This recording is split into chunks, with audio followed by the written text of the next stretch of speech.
राधे राधे आप सभी को।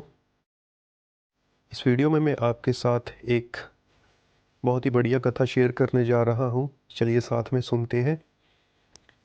बंग देश के बांकुड़ा जिले के पूर्णिया पाठ के श्री रसिकानंद प्रभु के कनिष्ठ पुत्र श्री नंद किशोर दास गोस्वामी श्री श्रीमन नित्यानंद प्रभु की 7वीं पीढ़ी में थे। वे शैशव से ही विषय विरक्त थे। नित्यानंद संतान होने के नाते वैष्णव शिष्टाचार के अनुसार वैष्णव मात्र के पूज्य थे। छोटे छोटे गृहस्थ और त्यागी सब उसी दृष्टि से उनका आदर करते थे, पर यह उनके त्रिनादपि सुनिचेन भाव के प्रतिकूल था। इससे उन्हें हार्दिक कष्ट होता था। उनकी प्रबल इच्छा थी भगवान कृपा लब्ध किसी विशिष्ट वैष्णव के आनुगत्य में भजन शिक्षा ग्रहण करने की। यह भी नित्यानंद प्रभु के वंशज होने के कारण उनके लिए संभव नहीं था, जो सभी वैष्णवों के पूज्य थे और स्वयं आचार्य स्वरूप थे। उन्हें कोई वैष्णव अपने अनुगत मानकर भजन शिक्षा कैसे देता।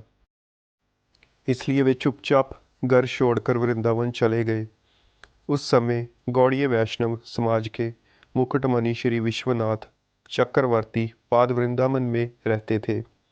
उनसे उन्होंने बिना अपने स्वरूप का परिचय दिए भजन शिक्षा देने और शास्त्राध्ययन कराने की प्रार्थना की। विश्वनाथ चक्रवर्ती पाद ने उनकी प्रार्थना स्वीकार की।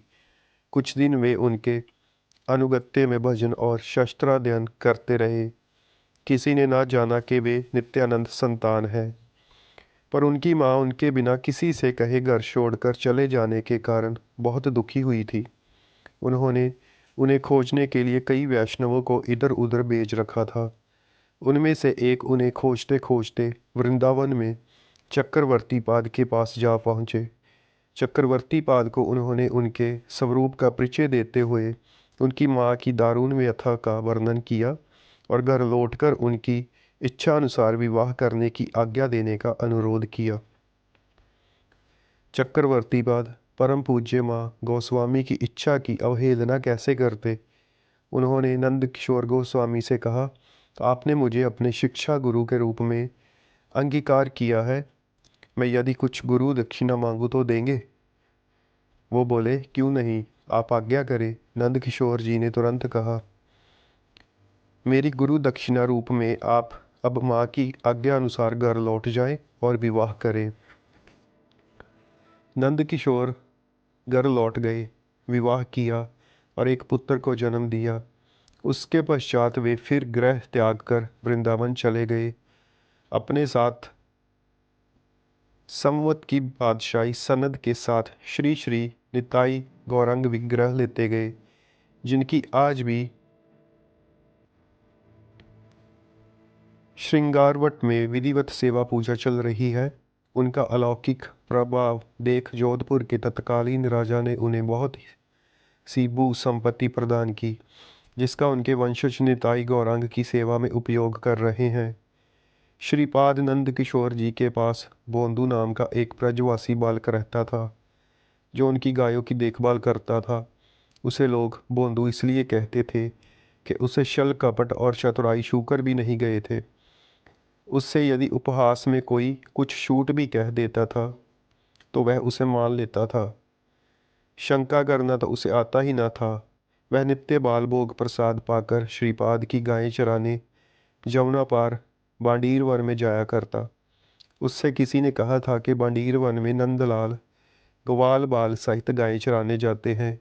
वह यह सोचकर खुश होता कि किसी दिन उनसे भेंट होगी, तब वह उनसे मित्रता कर लेगा और उनके साथ खेला कूदा करेगा। भोले बाले बोंदू के हृदय की भाव तरंग उमड़ गुमड़ कर जा टकराई भक्तवत्सल भगवान के मंदिर से। उनमें भी एक अपूर्व अलौन की सृष्टि हुई और जाग पड़ी एक नई वासना बोंदू के साथ मित्रता का खेल खेल कूद कर का आनंद लेने की। तो हो गई एक दिन भेंट दोनों में। भेंट को मित्रता में बदलते देर न लगी। बोंदू नित्य कुछ खाने पीने की सामग्री अपने साथ ले आता। नंदलाल और उनके साथी ग्वाल बाल उसके साथ खाते पीते खेलते और नाचते कूदते। कई दिन श्रीपाद ने देखा बोंदू का सामान सिर पर ढोकर ले जाते। एक दिन उन्होंने पूछा, बोंदू ये क्या ले जा रही हो? ये दाल बाटी के ताई है श्रीपाद।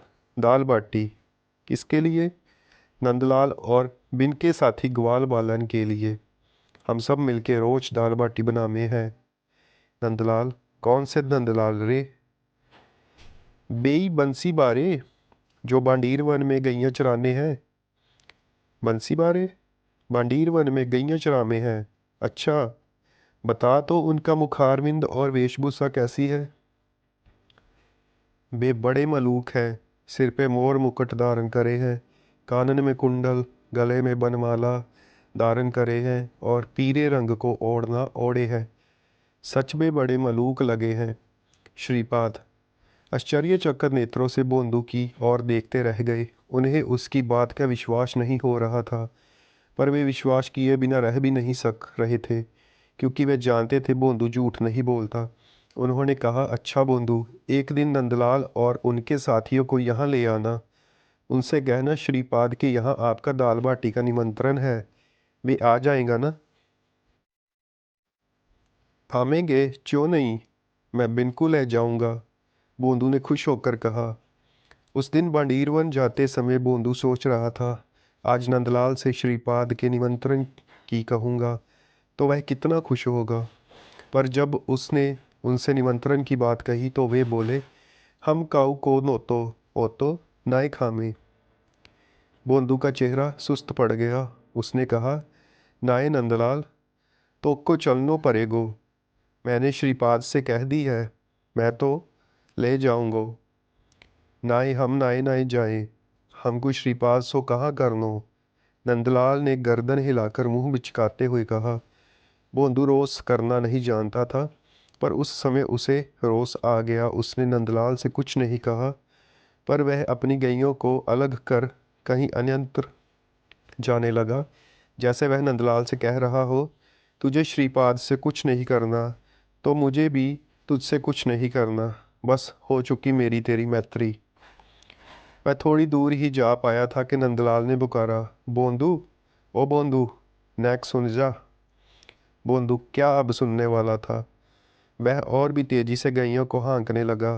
बोंदू सुनने वाला नहीं था तो भगवान भी उसे छोड़ने वाले कब थे। वे भागे उसके पीछे पीछे।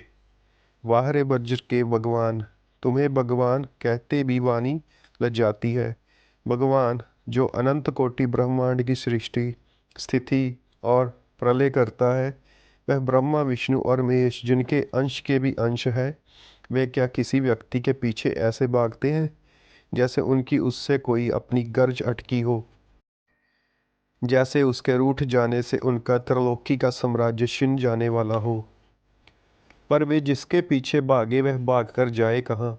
नंदलाल जा खड़े हुए बोंदू का रास्ता रोककर उसके सामने और बोले, सुने नाए। उनका स्वर ऊंचा था पर उसमें विनय का भाव था। बोंदू ने उनके नेत्रों की ओर देखा तो वे सजल थे। उसने कहा, कहाँ कहे? मैं कहूँ मैं श्रीपाद को निमंत्रण अस्वीकार नाय करूँ? मैं तो कहूँ मैं श्रृंगारवट नाय जाऊँगा। तू तो बोरों है, जाने नाय। श्रृंगारवट राधा रानी को ठोर है। हुआ दाऊ दादा कैसे जाएगो? मेरे सखा कैसे जाएंगे? श्रीपाद कुहाई आवनो होएगो अपने माथे पे सामग्री लेके। वे अपने साथ से दाल बाटी बनावेंगे तो हम पावेंगे। बोंदू प्रसन्न हो गया। उसने उसी प्रसन्न मुद्रा में श्रीपाद से जाकर सब कुछ निवेदन किया। श्रीपाद दूसरे दिन प्रचुर सामग्री अपने समस्त मस्तक पर वहन कर बंडीर वन ले गए। वे रामकृष्ण और ग्वाल बालों के साथ उनका क्रीड़ा विनोद देखकर कृतार्थ हुए। थोड़ी देर में सब कुछ अन्न रहित हो गया। तब वे मूर्छित हो भूमि पर गिर पड़े। उस समय उन्हें आदेश हुआ, अधीर ना हो, घर जाओ और मेरी लीला स्थलियों का वर्णन करो। इस आदेश का पालन कर श्रीपाद ने श्री वृंदावन लीलामृत और श्री श्री रस कलिका नाम के दो ग्रंथों का प्रणयन किया। सो दोस्तों, ये थी कथा श्री नंद किशोर दास गोस्वामी प्रभु की, कि कैसे उनका ठाकुर जी के साथ दोस्ती हुआ एंड उसके बाद का क्या सीन रहा था। ऐसी और कथा सुनने के लिए चैनल को सब्सक्राइब करें। राधे राधे।